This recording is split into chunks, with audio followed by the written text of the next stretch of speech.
controversy. Since we are born, we are taught how to exist in a way that doesn't challenge the close-minded people that exist in our society or rule our country. The phrase, "women are always overreacting," is one of the most common phrases used to describe women, and it's usually used by misogynist straight white men who were born and raised in a world created and controlled by them. And therefore, since the moment they are born, they are raised under privilege and probably will live under that privilege all their lives. And since they don't know anything apart from that privilege, it is not a shock why they don't understand the struggles of being a woman. As a woman, you are going to be hit by the sad and outraging reality that you live under the male gaze, forced to face the ugly truth. Misogyny is still present, double standards are real, being mansplained is something that happens more often than you would have thought, and being catcalled is considered a compliment.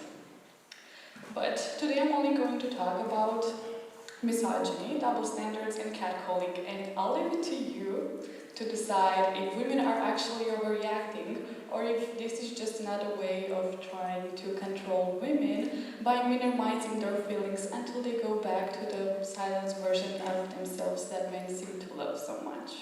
But first things first, what is misogyny? Well, the definition of misogyny is hatred of, contempt for, prejudice against women. It is a form of sexism that is meant to keep women at a lower social status than men, thus maintaining the societal rules of patriarchy.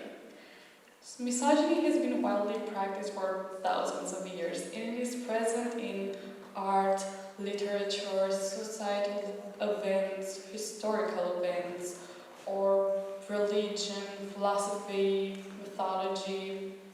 Misogyny is also linked to many forms of violence, particularly gender-based violence, such as sexual assault, domestic violence, or stalking. And because of the hatred of women, violence against them becomes much easier to commit.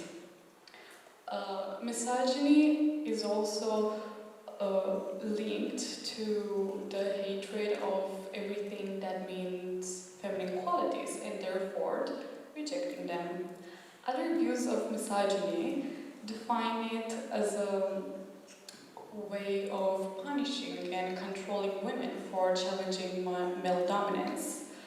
The objectification of women is also a way that misogyny manifests itself. Therefore, women that are objectified are seen as less than fully human, therefore less deserving of moral treatment by others. Women who are objectified are also seen as more of a body than a human being with a mind equipped for rational thinking. Therefore, what do you think after knowing all of this? Are women overreacting? Still not sure? Well, maybe the next thing that I'm going to talk about will help you make up your mind. Double standards.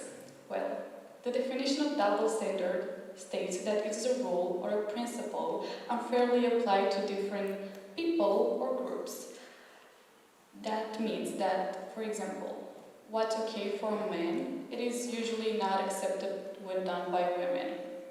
But to get a little more understanding of what double standards are and how they manifest themselves in our society, I'm going to share some of my personal encounters with it.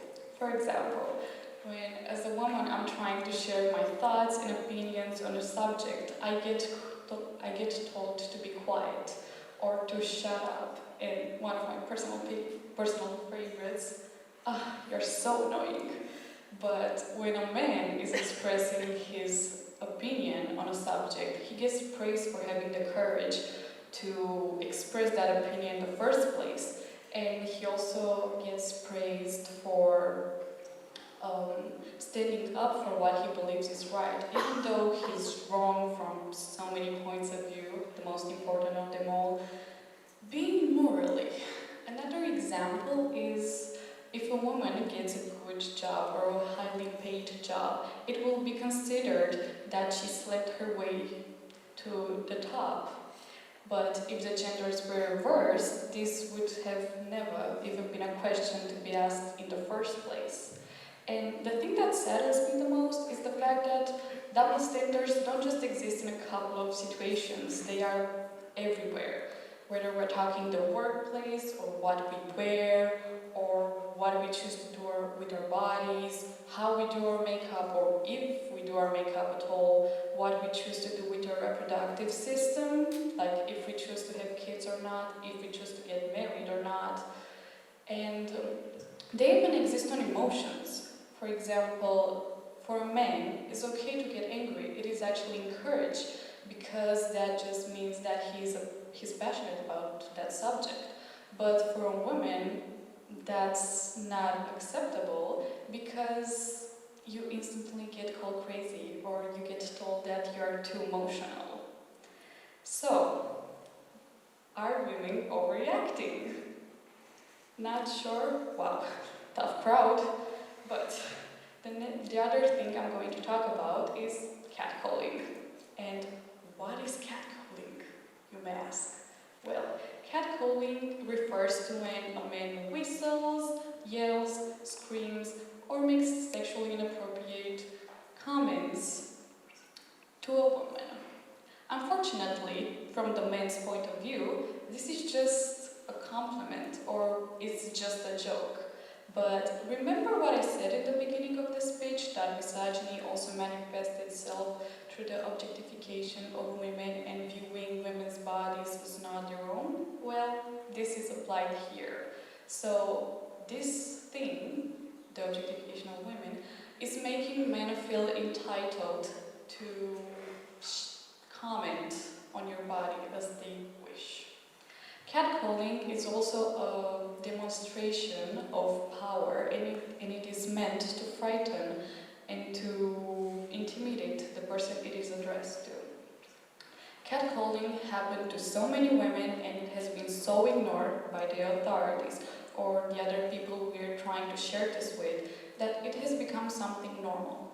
And if we as a society think it's normal for a man to yell at a woman what he would like to do to her, notice how I said what he would like to do to her, not with her, and then victim blame the girl because she had the courage to speak up after, then we have a serious problem.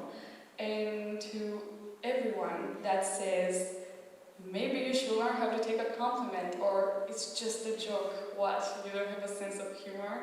The answer is yes. Maybe I don't have a sense of humor, because last time I checked, sexualizing someone without their consent, it's not a joke, it's sexual harassment.